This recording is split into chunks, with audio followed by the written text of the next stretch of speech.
여러분 안녕하세요. 재미있고 유익한 고전 단편소설 시간이 돌아왔습니다. 오늘 들려드릴 이야기는 생지가 여인으로 둔갑을 하여 남자와 혼인하면서 벌어지는 이야기인데요. 생지가 상징하는 바가 무엇인지, 작가가 이 이야기를 통해 하고 싶은 이야기는 무엇인지 이야기 들으시면서 생각해 보시길 바랍니다. 그럼 이야기 시작하겠습니다. 옛날에 산동반도의 고밀현이라는 마을에 물건을 떼다 파는 해산이라는 장사꾼이 살았답니다. 그는 장사를 하느라 기수 등 먼 곳까지 안 가는 곳 없이 돌아다니곤 했대요. 하루는 해산이 장삿길을 가는 도중에 소낙비를 만나서 평소 오가며 유숙하던 곳으로 달려갔답니다. 이미 때는 밤늦은 시각인지라 아무리 대문을 두드려도 대답이 없어 할 일 없이 여기저기를 배회하고 다니다가 한 집의 처마 밑에 처량하게 쭈그리고 앉아 있는데, 그때 갑자기 살인문 두 짝이 활짝 열리더니 노인 한 사람이 나타나 너그러운 표정을 지으며 해산을 집 안으로 들였답니다. 반갑고 고마운 마음에 해산은 연신 허리를 굽히며 노인을 따라서 나귀를 메어놓고 대청마루에 올랐습니다. 그런데 이상하게도 대청마루 위에는 탁자나 걸상 같은 집안 집기는 하나도 보이지 않고, 주위를 둘러봐도 사람 사는 것 같지 않게 텅 비어 있더래요. 잠시 후 노인이 말하길, 나는 잠잘 곳이 없는 나그네가 가여워 안으로 드시게 했을 뿐 결코 술과 음식을 파는 장사치가 아니라오. 안채에 다른 식구는 없고 오직 늙은 마누라와 어린 딸뿐인데 모두 깊이 잠이 들었구려. 먹던 음식이 좀 남아있긴 하겠지만 안타깝게도 불을 지펴 데울 사람이 없으니 손님께서 너그러이 양해하시어 음식이 차다고 탓하지는 마시오. 하더니 말을 마치자마자 바로 안으로 들어가서는 나지막한 의자를 가져와 바닥에 놓고 손님들어 앉으라고 하고, 또 다시 안으로 들어가 개다리 소반을 들고 나오는 등 부산하게 안팎을 드나들며 식사 준비를 하는데, 그 모양이 하도 힘들어 보여서 해산은 자기도 덩달아 노인을 따라 일어섰다 앉았다를 반복하며 안절부절 못하더니 결국 노인을 끌어당기며 제발 앉아 계시라고 부탁까지 합니다. 그렇게 노인이 어렵게 갖다 준 찬 음식을 먹고 있는데, 얼마 있자니 한 아가씨가 밖으로 나오더니 공손하게 해산의 잔에 술을 따라주더랍니다. 그러자 노인이 그녀를 돌아보고는 다정한 어조로 우리 아섬이가 일어났구나 하네요. 해산이 당황하며 유심히 그녀를 뜯어보니 나이는 17살쯤 돼 보이는데 내신하면서도 수려한 자태가 비길 데 없는 미인이었답니다. 해산은 그때까지 정혼하지 않은 막내 아우가 있었기 때문에 혹 재수씨가 될 사람인가 하여 은근히 아섬에게 마음이 쏠렸습니다. 당연히 노인에게 관적이며 집안의 형편 등 가세를 자세히 물어보았겠죠. 하니 노인이 우리 성씨는 고씨이고 내 이름은 사허라오. 자손이 모두 요절하는 바람에 겨우 이 딸 하이 하나 남았다오. 아까는 얘가 고운히 잠들었기에 차마 흔들어 깨울 수가 없었는데 아마도 집사람이 깨웠을 것이오 합니다. 해산이 이때다 하고 얼른 묻기를 사윗감은 어디 정하신 곳이 있으신가요? 아니요, 아직 정한 것이 없소이다. 해산은 그 말을 듣고 속으로 혼자 기뻐했습니다. 잠시 있자니 아섬이 갖가지 음식을 차려가지고 나오는데 얼마나 푸짐한지 미리 준비라도 해놓은 듯 진수성찬이었습니다. 회사는 산해진미에 감탄하여 허겁지겁 식사를 마치고는 감사의 인사를 전하면서 아울러 자신의 속내를 드러냈습니다. 어르신, 부평초처럼 떠도는 인생이 이렇게 과분한 보살핌을 입었으니 늙어 죽을 때까지도 이 은혜는 잊지 못할 것입니다. 어르신네의 높으신 덕망을 뵙자니 감히 외람되오나 저희 솔직한 심정을 그대로 말씀드리지 않을 수 없군요. 저에게는 삼랑이라 불리는 막내 아우가 있습죠. 올해 나이가 17살입니다. 지금은 공부를 하는 중인데 심성도 착하고 머리도 그다지 우둔한 편은 아니죠. 저의 마음으로는 어르신네와 사돈을 맺고 싶은데 저희 집이 워낙 가난하고 보잘것없다 보니 마음이 내키실지 모르겠습니다. 라고 회사는 어렵게 용기 내어 말을 꺼냈습니다. 그런데 노인 역시 마치 그 말을 예견이라도 했듯이 기뻐 맞이하지 않으며 대뜸 이 늙은이가 여기 살고는 있지만 이 땅도 나에게는 타간객지라오. 만약 내 딸이 당신 집에 의탁하게 된다면 우리 내외도 그 근처에 집을 빌려 이사하겠소이다. 그리 된다면 우리 아솜이도 근심을 덜 수 있을 것이오. 하네요.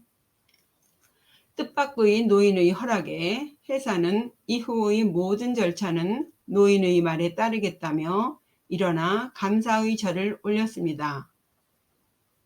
밤이 깊어지자 노인은 해산의 잠자리를 따뜻하게 보살펴주고 자리에서 일어섰습니다. 이튿날 노인은 벌써부터 일어나 앉았다가 새벽달기 울자 해산을 깨우고는 새순물까지 떠다 줍니다. 떠날 준비를 마친 해산이 밥값을 내려고 하자 노인은 한사코 사양하기를 그치지 않으며 손님이 하룻밤 묵으면서 밥 한 끼 드신 걸 가지고 돈을 받을 까닭이 없어.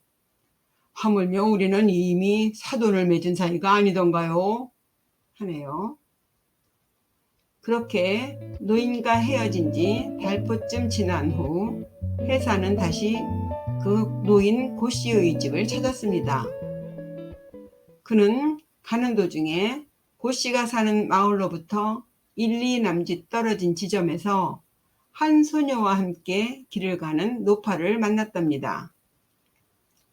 두 여인 모두 소복을 입고 있었는데 가까이 다가갈수록 그 소녀는 전에 보았던 고씨의 딸인 아섬과 같았답니다. 소녀도 자신을 알아보는지 몇 차례나 고개를 돌려보면서 노파의 옷자락을 당기며 뭔가 귓속말을 하더라지요. 그러자 노파가 걸음을 멈추고 해산을 향해 말을 겁니다. 거기 길 가시는 분 성씨가 혹 해씨가 아니신지요? 해산이 그렇다고 하자 노파는 얼굴색을 일그러뜨리며 말을 이었습니다. 우리 집 양반이 불행히도 무너지는 담장에 깔려 압사하셨다오. 우리는 지금 그분 성묘하러 가는 길이라오. 집이 비어 아무도 없으니 길가에서 잠시 우리를 기다려주시면 금방 성묘 갔다가 서둘러 돌아오겠수. 라고 하더니 모녀는 급히 숲속으로 들어갔습니다. 해서 회사는 길가에 앉아 그들이 나올 때까지 기다리는데 금방 온다던 모녀는 해가 다 저물어서야 숲속에서 나왔습니다. 별 수 없이 해사는 그들을 따라 그의 집에 가게 되었죠. 함께 길을 가면서 노파는 그간에 있었던 자신들의 그 고달픈 신세를 하소연하는데 하염없이 흘러내리는 눈물에 해산도 콧잔등이 시큰해질 지경이었답니다. 이어서 노파가 또 말하길 이 지방은 인심이 사나워서 우리같이 과부나 압이 없는 자식이 살아가기는 매우 어려운 것이지요. 우리 아섬이 이미 당신 집안의 며느리가 되었으니 하루라도 빨리 당신과 함께 시댁에 가는 것이 좋겠소. 이번 기회를 놓치면 또 공연히 시일만 지체하게 될 것 같으니 하니 해산도 바라는 바라 노파가 하자는 대로 하기로 했습니다.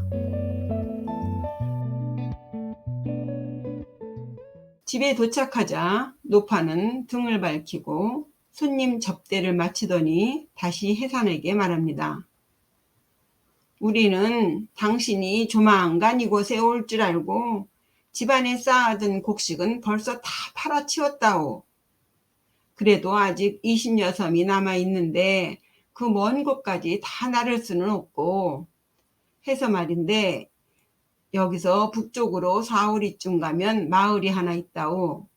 그 동네의 첫 번째 집에 담이천이란 니가 살고 있는데 그는 이전부터 우리 집과 오래도록 거래를 해오던 사람이라오. 수고스럽겠지만 그 집에 한번 다녀와 주시겠소? 당신의 나귀에 먼저 쌀 한 사물 싣고 그곳으로 가서 그저 그 집 문을 두드린 다음 이렇게만 말씀하시면 된다오. 남촌 사는 고씨 부인이 몇 섬의 곡식이 있는데 그것을 팔아서 노잣돈으로 쓰려고 하니 번거로워도 나귀를 몰고 한번 와달라고 말이오. 그리고는 한 자루의 곡식을 해산에게 건네주었습니다. 해산은 노파가 말한 대로 노새에 쌀 한 섬을 싣고 노파가 말한 곳으로 달려간 뒤 그 집 대문을 꽝꽝 두드렸습니다. 잠시 후 배가 불뚝 나온 한 사내가 밖으로 나왔답니다.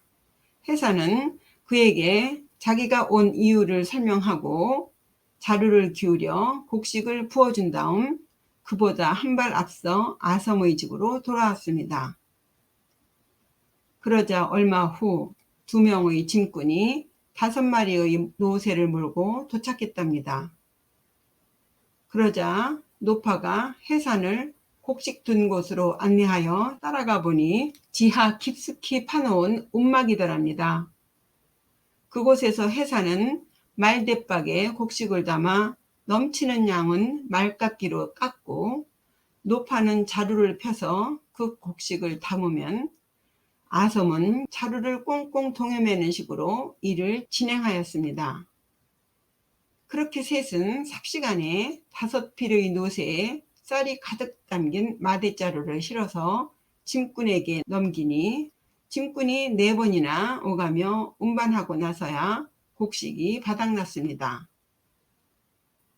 담씨는 그제야 비로소 쌀값을 노파에게 지불했지요. 그러자 노파는 인부 중 1명과 나귀 2마리를 남게 하여 즉시 행장을 꾸리게 한 다음 해산과 함께 아섬을 데리고 동쪽을 향해 길을 떠났습니다.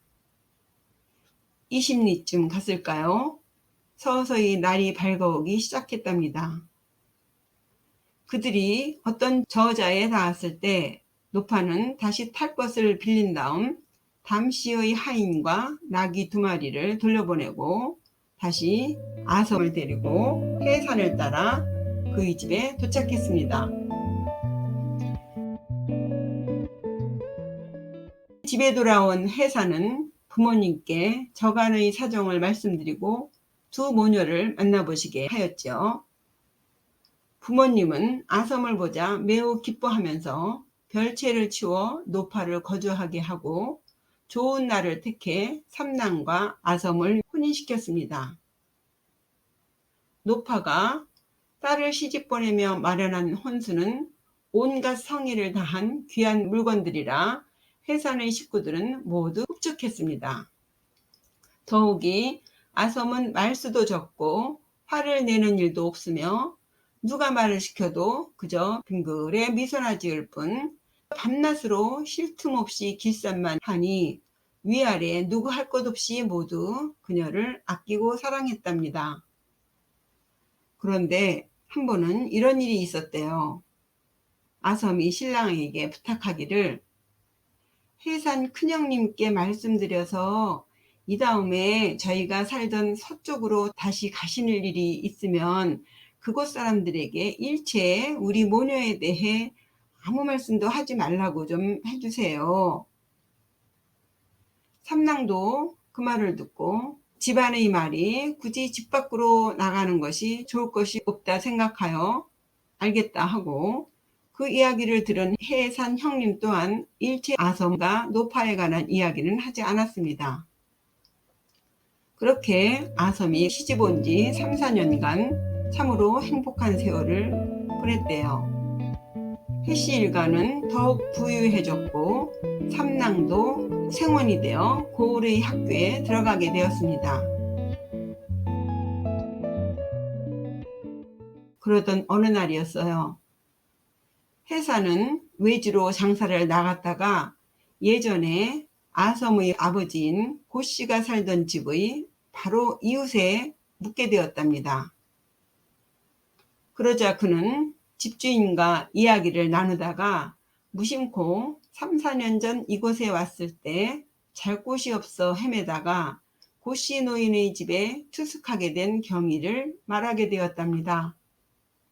그런데 집주인이 전혀 엉뚱한 반응을 보이더래요. 손님이 잘못하셨을게요. 우리 집 동쪽에 있는 집은 우리 큰아버님의 별장인데 10년 전 거기 살던 이들에게 괴이한 일들이 연달아 일어나는 바람에 그 뒤부터는 오래도록 비워두어서 사람이 살질 않았소이다. 그런데 늙은이는 뭐고 노파는 뭐랍니까? 회사는 내심 깜짝 놀랐지만 그 말이 완전히 믿어지지는 않았대요. 그러자 주인은 내쳐 계속해서 말을 잇길, 그 집을 오래 비워두다 보니 누구도 들어가 살겠다는 사람이 없었지요. 그런데 한 3, 4년쯤 전이었을까요? 하루는 집 뒤쪽에 있는 담벼락이 무너졌기에 큰아버님께서 가보셨더니 고양이만한 커다란 쥐가 담벼락에 깔려 있더랍니다. 쥐꼬리는 바깥쪽으로 삐어져 나와 있는데 그때까지도 그 큰 쥐는 꿈틀거리고 있더래요. 그래 집안으로 급히 돌아와 사람들을 모아서 다시 갔더니 그 쥐가 온데간데 없이 벌써 사라지고 보이지 않더랍니다. 모두들 그놈은 분명 요물일 거라고 의심을 했지요. 10여일쯤 지나서 다시 그 집에 가보았더니 조용하기만 하고 아무런 자취도 없더군요. 그러고 나서 다시 1년이 지난 다음에야 사람이 들어가 살기 시작한 거예요. 라고 장황하게 이야기를 해주더랍니다. 회사는 그 이야기를 듣자 더욱 기이한 생각이 들었습니다. 고씨 노인이 담벼락에 깔려 죽었다는 것이며 또 그간의 이런저런 의심스러운 일들이 하나씩 생각이 나더래요. 해서 회사는 급히 집에 돌아오자마자 비밀리에 식구들을 모아놓고 그 이야기를 들려주는 한편 새로 들어온 며느리는 사람이 아닐지도 모른다는 의구심을 나타내며 은근히 동생 삼랑을 걱정하기 시작합니다. 삼랑의 색시가 생지가 둔갑한 사람일지도 모른다는 것이죠. 삼랑이야 그런 엄청난 이야기를 듣고서도 그녀에 대한 사랑은 여느 때와 다름이 없었지만 시간이 지날수록 식구들까지 고씨가 살았다는 그 폐가의 이야기를 들먹이며 의심의 눈길을 보내니 자연히 아섬은 식구들 눈치를 보게 되고 서서히 집안 분위기가 험악하게 바뀌는 것을 온몸으로 느낄 수 있게 되었습니다. 그러던 어느 날 밤이었어요. 아섬은 견디다 못해 신랑인 삼랑에게 이렇게 말합니다. 당신을 모신 지 벌써 몇 해가 되도록 저는 그동안 조금도 여자로서 해야 할 도리를 소홀히 한 적이 없었어요.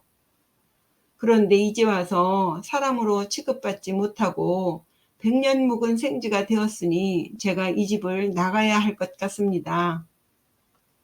부디 저에게 이혼 문서를 써주시고 당신은 따로 좋은 배필을 찾아보시는 것이 좋을 것 같아요. 하면서 달깃동 같은 눈물을 뚝뚝 떨어뜨립니다. 그러자 삼랑이 말하길, 내일 변단심은 당신도 이미 알고 있지 않소? 당신이 우리 집 대문 안으로 들어온 이래 우리 집안은 이렇게 날로 넉넉해지지 않았소. 모두들 이것을 당신 복이라고 알고 있는 마당에 다른 무슨 말이 있을 수 있겠소? 라며 삼랑은 다정하게 아섬을 위로합니다. 그러자 아섬이, 당신에게 딴 마음이 없다는 걸 제가 왜 모르겠어요. 하지만 사람들의 입방아가 끊이질 않으니 모르긴 몰라도 결국은 가을 부채처럼 버림받지 않겠어요? 합니다. 하지만 삼랑이 거듭 그녀를 달래며 위로하자 아섬도 일단은 헤어지자는 말을 거두었어요. 이렇게 아섬과 삼랑은 서로 사랑을 맹세하며 이 사건은 일단락 지어지는 것 같았습니다만, 그러나 해산 형님은 끝내 마음을 접지 못하고 날마다 지 잘 잡는 고양이를 데려다 놓고 아섬의 반응을 살펴보며 눈치를 주었습니다. 그러니 아섬의 심정이 어떠했겠어요? 시아주버니의 이런 태도에 아섬은 고양이를 그다지 무서워하는 것 같지는 않았지만 얼굴을 찡그리며 불쾌해하는 기색을 역력하게 드러내 보이곤 했습니다. 그러던 어느 날 저녁 무렵에 아섬이 갑자기 친정어머니가 가벼운 병이 나서 병구안하러 가야 한다며 삼랑에게 작별 인사를 고합니다. 삼랑은 예사롭게 그러라고 허락하여 보내고 자신도 장모의 문안을 여쭤야겠다는 생각이 들어 아섬이 떠난 그 이튿날 날이 밝는 대로 바로 장모댁을 찾았습니다. 그러나 그가 도착한 장모님 댁에는 장모도 아내도 없이 덩그러니 빈 집 뿐이었더랍니다. 깜짝 놀란 삼랑은 도처에 사람을 풀어 모녀를 찾아보았지만 어디로 사라졌는지 조그만한 단서도 찾을 수 없었대요. 그날부터 삼랑은 애가 끓고 마음이 초조해서 먹을 수도 잠잘 수도 없었답니다. 아버지나 해산 형님은 삼랑의 애타는 마음도 모른 채 그것보라는 듯이 오히려 아섬이 사라진 것을 천만다행으로 여기라고 합니다. 게다가 식구들도 번갈아가며 삼랑을 위로하면서 다시 새장가를 드리려고 수선을 피웁니다. 아섬을 잊지 못하는 삼랑은 그런 말에는 시큰둥한 채 1년이 넘도록 아섬이 돌아오기만을 목을 빼며 기다리건만 시간이 가도 그녀의 소식은 전혀 알 수가 없었습니다. 결국 삼랑도 하는 수 없이 비싼 값을 주고 첩을 사들였답니다.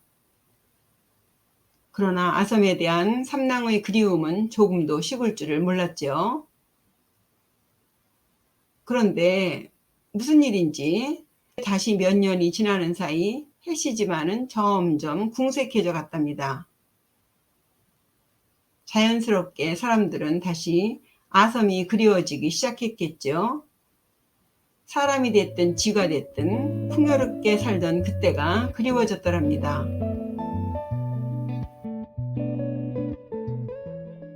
한편 삼랑에게는 숙부의 아들인 람이라는 사촌동생이 있었는데요. 한 번은 람이 일 때문에 교주에 갔다가 사촌인 육생의 집을 방문했답니다. 그런데 한밤중에 그 이웃집에서 애절한 울음소리가 끊임없이 들려오더래요. 람은 야심한 밤에 누가 이렇게 구슬프게 우는지 궁금했지만 바삐 길을 떠나야만 했기 때문에 미처 물어볼 겨를이 없었답니다.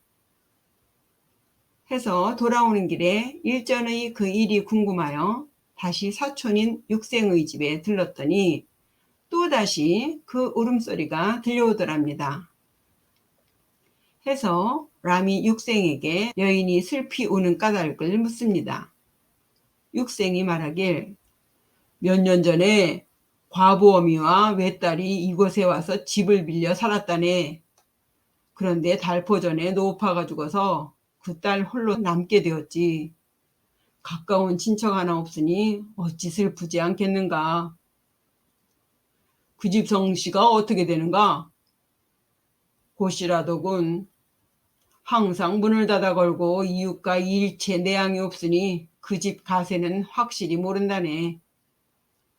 그 말을 듣자 람이 놀라며 소리칩니다.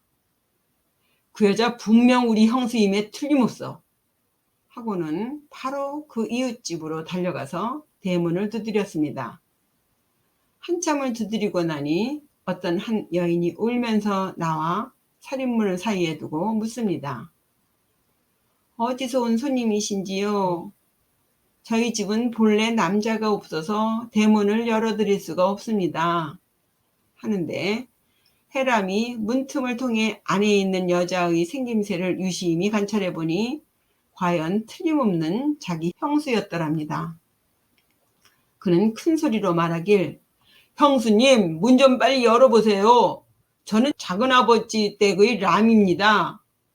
하니 아섬은 그 말을 듣고 빗장을 빼서 그를 안으로 들입니다.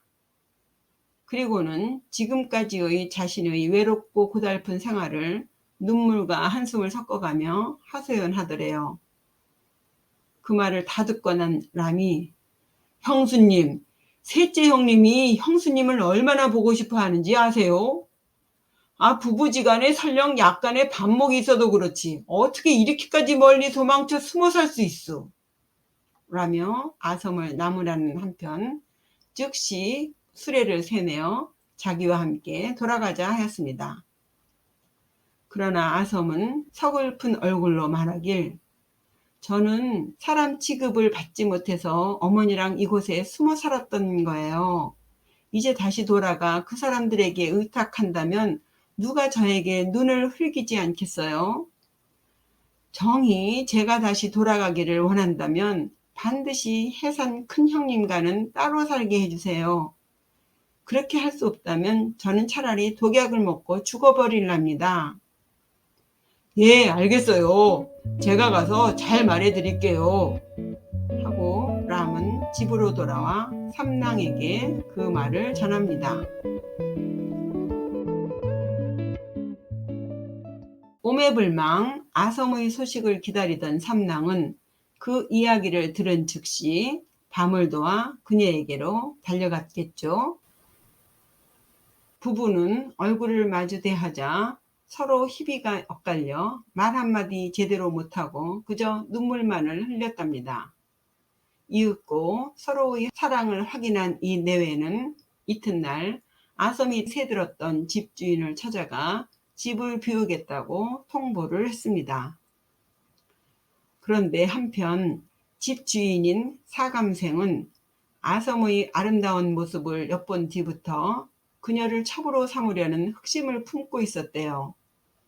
그리하여 지난 몇 년 동안 아섬에게는 집세도 받지 않고 틈만 나면 아섬의 어머니에게 아섬을 달라고 의사를 비쳤지만 아섬의 어머니는 완강히 거절하였답니다. 다행인지 불행인지 그렇게 완고했던 아섬의 어머니가 죽자 사감생은 이때다 싶어 속으로 쾌재를 부르며 본격적으로 틈을 노리고 있던 참이었습니다. 그런데 갑자기 삼랑이 나타나서 자기가 아섬의 남편이라며 집을 뺀다는 둥 계속 엉뚱한 소리를 해대니 집주인 사감생도 약이 바짝 올랐겠죠. 그동안 받지 않은 몇 년 동안의 집세를 모두 계산해서 들이밀며 심술을 부립니다. 삼랑의 집안은 본래 풍족한 편도 아니었거니와 아섬이 떠난 후 급속히 가세가 기울었기 때문에 한꺼번에 그렇게 많은 돈을 지불하라는 집주인의 이야기를 듣자 걱정하는 기색이 역력히 드러났습니다. 하지만 아섬이 괜찮아요. 걱정하지 마세요. 라고 말하면서 삼랑을 데리고 창고로 가더니 쌓여있는 곡식을 보여줍니다. 그곳에는 집세를 갚고도 충분히 남을 36섬의 곡식이 쌓여 있었대요. 삼랑은 매우 기뻐하며 사감생에게 달려가 돈을 갚겠다고 말을 했겠지요. 하지만 사씨의 의도는 따로 있는 바 순순히 물러나지 않았습니다.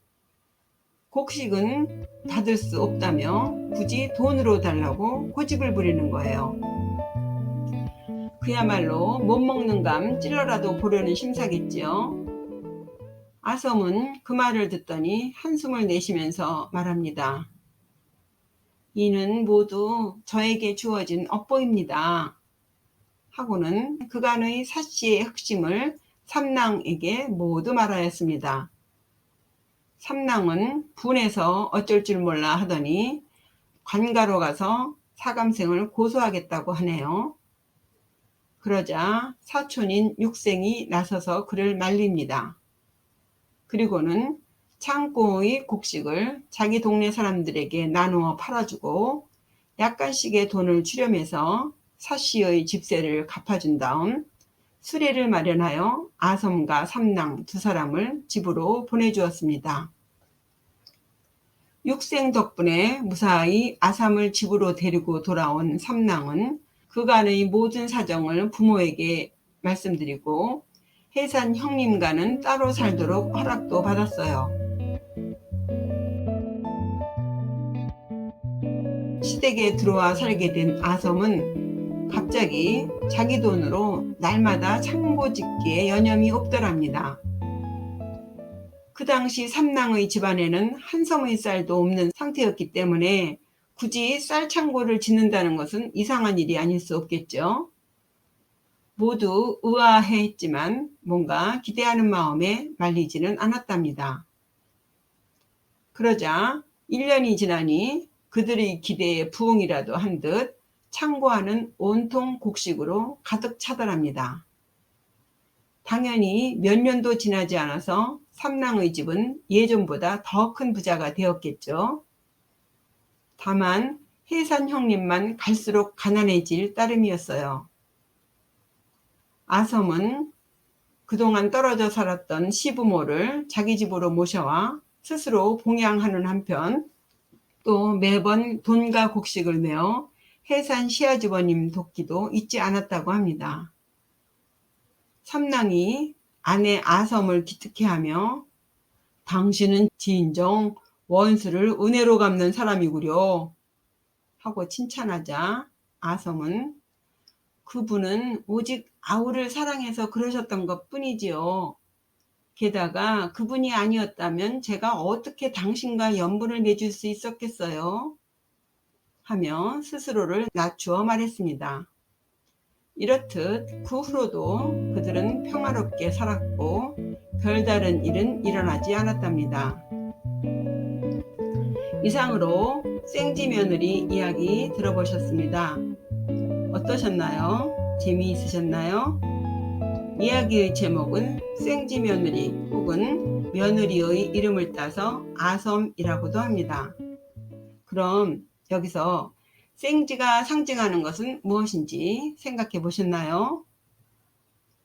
좋은 의미로는 생지가 부지런히 쌀알을 물어다 나르는 것처럼 아섬이 열심히 일해서 재물을 쌓은 것을 비유한 것이고, 또 나쁜 의미로는 생쥐가 주는 혐오스러운 이미지대로 아섬에게서 보이는 흠이나 허물이 아닐까 싶은데요. 남녀가 처음 만날 때에는 눈에 콩깍지가 씌워서 혹은 이런저런 상대의 장점만을 보다가 해도 달도 다 따주리라 맹서하던 그 든든한 남편이 어느 날 초라해 보이거나 또 세상에서 제일 이쁘던 아내가 메주덩어리로 보일 때 우린 어떤 생각이 들까요? 삼랑처럼 변함없이 아섬을 사랑하며 살 수 있을까요? 아니면 해산처럼 헌신짝 버리듯이 버릴까요? 여러분은 어느 쪽이신가요? 여인의 본체가 생지임을 알게 된 삼남을 비롯한 주변 식구들의 태도 중 여러분들은 어떤 입장이신지요? 아마도 작가는 달면 삼키고 쓰면 뱉는 인간의 변덕스러운 마음을 경계한 것이 아닌가 짐작해 봅니다. 예, 이상으로 생쥐며느리 아섬 마치겠습니다. 다시 또 재미있는 이야기로 돌아오겠습니다. 구독과 좋아요 잊지 마세요. 감사합니다. 안녕히 계세요.